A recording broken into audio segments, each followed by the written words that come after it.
Samantala, pag-uulat mula naman sa impilan ng DWALFM, Radyo Totoo, CMN Batangas.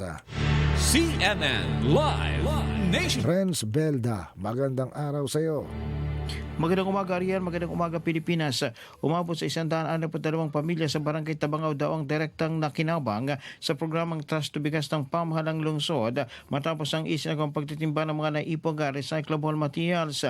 Ang implementasyon ng programa ay pinangunahan ng Office of the City Environment and Natural Resources Office na naglalayong higit na maisulong ang pangalaga sa kalikasan at pagtulong sa mga mamamayan. Sa kabuuan nakapamahagi ang tanggapan ng 110 sako o katumbas ng 2,750 kilo ng bigas kapalit ng mga nakolektang basura.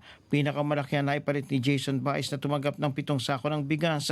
Kabilang sa mga recyclables na pinalit ng bigas ang papel, plastic, bubog, metal, baterya, bote at iba pang maaaring i-recycle.